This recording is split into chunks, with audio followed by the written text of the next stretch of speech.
Hello class third. सभी बच्चे अपनी हिंदी व्याकरण की बुक निकाल लीजिए। निकाली सब बच्चों ने अपनी हिंदी व्याकरण की बुक।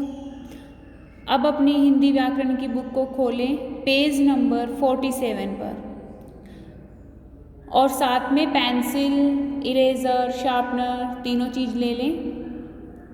तो सब बच्चों ने अपनी बुक खोल ली है पेज नंबर 47 पर। तो बच्चों आज हम क्या करेंगे? आज हम अनेक शब्दों के लिए एक शब्द पढ़ेंगे और समझेंगे कि अनेक शब्दों के लिए एक शब्द क्या होते हैं। तो सभी बच्चे ध्यान दें और मेरे साथ साथ अपनी बुक में देखकर पढ़ें और समझें। तो देखिए, अनेक शब्दों के लिए एक शब्द, one word for many. English में क्या बोलते हैं? One word for many. भाषा को सरल और सरस बनाने के लिए कई शब्दों के स्थान पर एक ही शब्द का प्रयोग किया जाता है। क्या होता है कि भाषा को सरल और सरस बनाने के लिए, यानी कि उसको इजी बनाने के लिए, आसान बनाने के लिए कई शब्दों के स्थान पर एक ही शब्द का प्रयोग किया जाता है। अनेक शब्दों के लिए एक शब्द क्या होते हैं? जैसे देखो कि हम बहुत सारे शब्दों का यूज़ कर रहे हैं, प्रयोग कर रहे हैं कि आप मांस खाते हो। मांस क्या होता है? जैसे किसी जीव को मारकर, है ना, उसकी हत्या कर कर उसे पकाकर खाना, उसका मांस खाना। तो आप क्या हुए? मांसाहारी हुए, है ना। तो हमने बहुत सारी चीज़ें, बहुत सारे शब्दों का प्रयोग किया है। तो यहाँ पर क्या है कि अनेक शब्दों के लिए एक शब्द में क्या है, क्या होते हैं कि हम जितने सारे हमने शब्दों का प्रयोग किया है, इतने शब्दों का प्रयोग ना करके सिर्फ एक शब्द का प्रयोग करें। उस एक शब्द में हमारी वो सारी बातें आ जाती हैं जो हम इतने सारे शब्दों में कहते हैं। जैसे देखिए, मांसाहारी जो मांस खाता है ना। तो मांसाहारी एक शब्द में हमारी वो सारी बातें आ गई। अभी हमने जो बोला था कि आप मांस खाते हो, आप जीवों की हत्या करते हो, उन्हें पकाकर खाते हो, ये है ना। तो हमने इतनी सारी बातें बोली, तो उन्हें ना बोलकर सिर्फ एक शब्द बोला जाए, मांसाहारी। तो मांसाहारी से हमें पता चल जाएगा कि मांसाहारी किसे कहा जाता है? जो मांस खाता है। मांसाहारी क्या होता है? मेरे साथ बोलें सभी बच्चे, जो मांस खाता है। फिर देखिए, निडर, जो किसी से नहीं डरता। निडर कौन होता है? जो किसी से नहीं डरता है, जिसे डर नहीं लगता, जो किसी से भी नहीं डरता, तो उसको क्या बोलेंगे हम? निडर, कि ये नहीं डरता है। फिर है विद्यार्थी, जो विद्या प्राप्त करता है। जैसे आप सब हो, आप सब भी तो विद्यार्थी हो ना, आप भी तो विद्या प्राप्त कर रहे हो, पढ़ते हो। तो विद्यार्थी कौन होता है? जो विद्या प्राप्त करता है। फिर है दैनिक, जो प्रतिदिन होता है या आता है। प्रतिदिन, डेली, रोजाना। तो दैनिक क्या होता है? जो प्रतिदिन होता है। जैसे आपका न्यूज़पेपर है, अखबार आपके पास रोज आता है ना। आप रोज पढ़ते हो, ठीक है। जैसे खाना खाना, कि आपका दैनिक कार्य है कि आप इसको रोज करते हो, है ना। तो दैनिक जो रोजाना होता है, प्रतिदिन होता है। फिर है जलचर, जो जल में रहते हैं। तो जो जल में रहते हैं उनको क्या बोलते हैं? जलचर।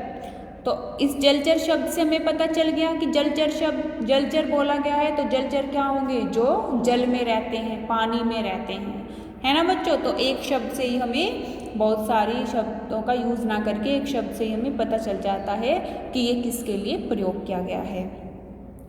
डॉक्टर, जो रोगी का इलाज करता है। अब जैसे आपको चोट लग जाती है तो हम क्या कहेंगे कि डॉक्टर को बुलाओ, है ना।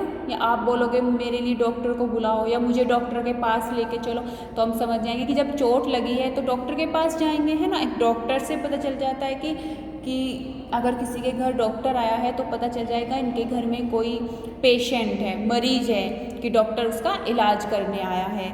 अब जब आपको चोट लगती है, हम ये तो नहीं होगा ना कि आपको दर्जी के पास लेके जाएं, या उसके तो इस एक शब्द से हमें पता चल जाएगा कि डॉक्टर क्या होता है, जो रोगी का इलाज करता है, जो मरीज होता है उसको ठीक करता है।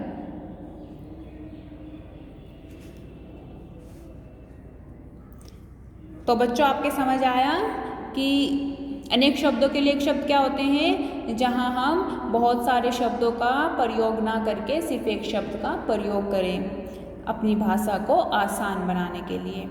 देखिए फिर है समझिए। अनेक शब्दों के लिए जब एक ही शब्द का प्रयोग होता है तो बात को समझना आसान होता है। देखिए जब हम अनेक शब्दों के लिए एक ही शब्द का प्रयोग करेंगे तो क्या होगा, हमारे लिए समझना और भी आसान हो जाएगा, है ना।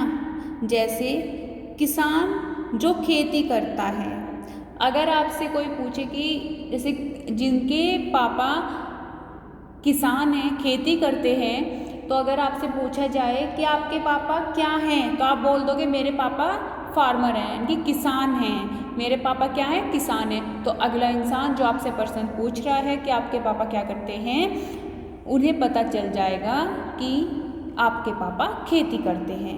जब आप बोलोगे कि मेरे पापा किसान हैं, तो उस एक शब्द में हम अपनी वो बातें जो वो पूछना चाह रहा है वो उसको समझा देंगे कि मेरे पापा किसान हैं, तो समझ जाएगा कि किसान क्या है, जो खेती करता है ना बच्चों।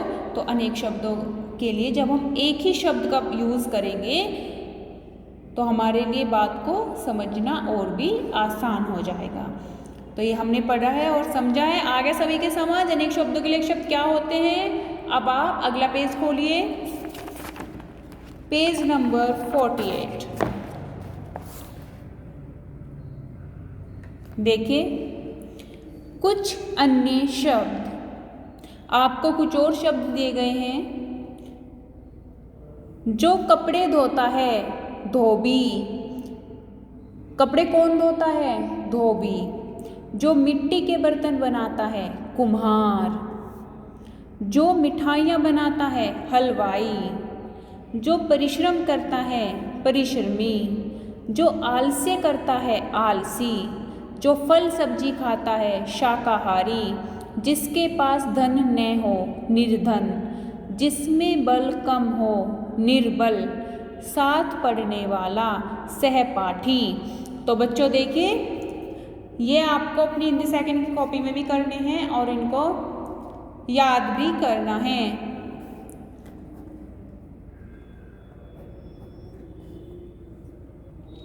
ये आपको अपनी हिंदी सेकंड की कॉपी में करने हैं। जो कपड़े धोता है, आपको ये सब याद होना चाहिए कि कपड़े धोता है इसको क्या बोलते हैं, धोबी। जो मिट्टी के बर्तन बनाता है उसको क्या बोलते हैं, कुम्हार। जो मिठाइयाँ बनाता है उसको क्या बोलते हैं, हलवाई। जो परिश्रम करता है, परिश्रमी, है ना। कि जो आलस्य करता है, आलस में रहता है, उसको क्या बोलेंगे, आलसी। बोल देते हैं ना कभी कभी, आपके भी घर में प्रयोग होता होगा इस शब्द का कि ये तो आलसी है। तो आलसी किसको बोलते हैं वे, जो आलस में रहता है, परिश्रम नहीं करता है। जो फल सब्जी खाता है, शाकाहारी। और जो मांस खाता है बच्चों, अभी हमने पढ़ा था, मैंने आपको समझाया था कि जो मांस खाता है, मांसाहारी। जिसके पास धन न हो, पैसा न हो, तो वो क्या होगा, निर्धन। निर्धन का मतलब धन नहीं है, ठीक है। फिर है जैसे जिसमें बल कम हो, जिसमें ताकत कम हो, तो उसको क्या बोलेंगे, निर्बल। निर्बल कमजोर। निर्बल का मतलब बल नहीं है, कम है। साथ पढ़ने वाला, तो जो आपके साथ पढ़ते हैं आप उनको क्या बोलते हैं, सहपाठी। आपकी क्लास में आपके साथ बहुत सारे स्टूडेंट्स पढ़ते हैं ना, बहुत सारे बच्चे पढ़ते हैं, तो वे क्या हुए आपके, सहपाठी।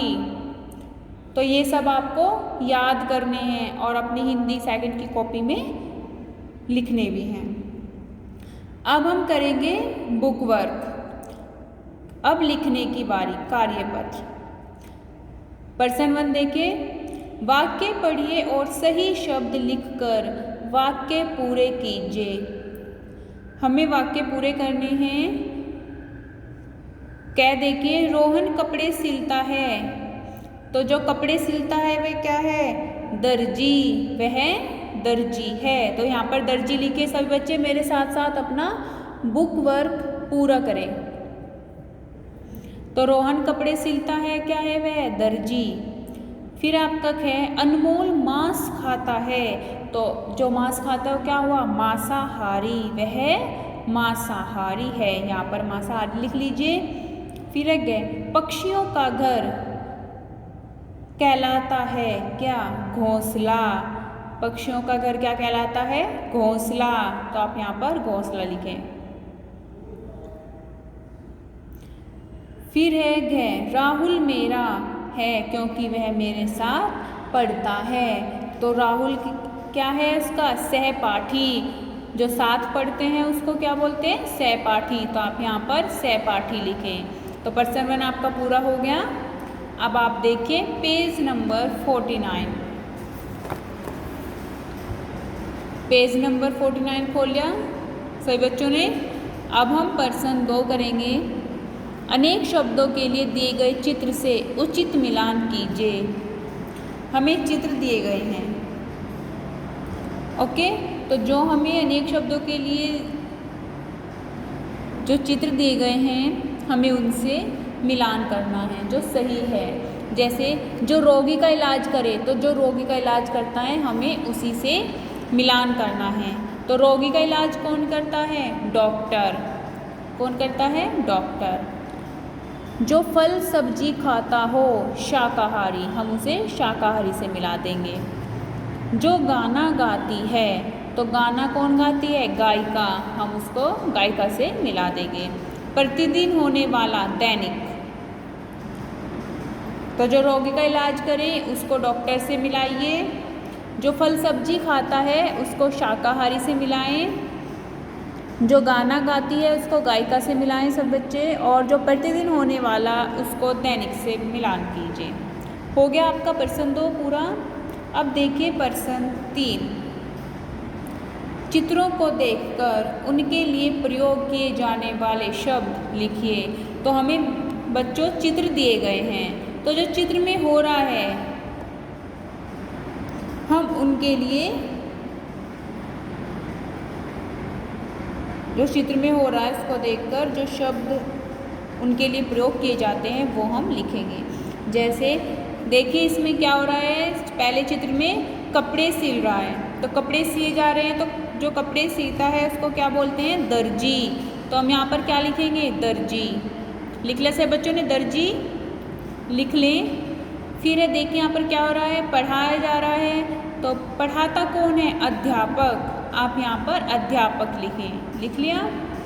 फिर है ये क्या है? इसको क्या बोलते हैं? जो आपके तीसरे चित्र में है, डॉक्टर। तो यहाँ पर डॉक्टर लिखें। फिर है यहाँ पर मिट्टी के बर्तन बनाए जा रहे हैं। तो जो मिट्टी के बर्तन बनाता है क्या होता है? कुम्हार। तो कुम्हार लिख लिया है। पहले चित्र में आपको लिखना है दर्जी, दूसरे में अध्यापक, तीसरे में डॉक्टर, चौथे में आपको कुम्हार लिखना है। हो गया आपका पर्सन 3 पूरा। तो बच्चों आज हमने क्या पढ़ा है? अनेक शब्दों के लिए एक शब्द, ये आपको याद करने हैं। और ये जो परिभाषा है ये भी आपको अपनी हिंदी सेकंड की कॉपी में करनी है, ओके।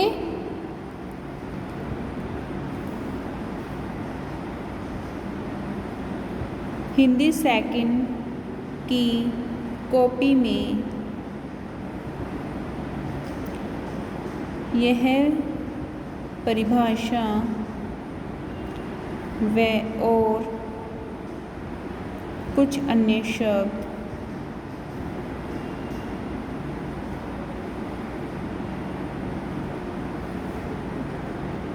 करें। तो आपको ये अपनी हिंदी सेकंड की कॉपी में परिभाषा और जो वे आपको अनेक शब्दों के लिए एक शब्द दिए गए हैं कुछ अन्य शब्द में, वे आपको अपनी हिंदी सेकंड की कॉपी में लिखने भी हैं और दोनों को याद भी करना है।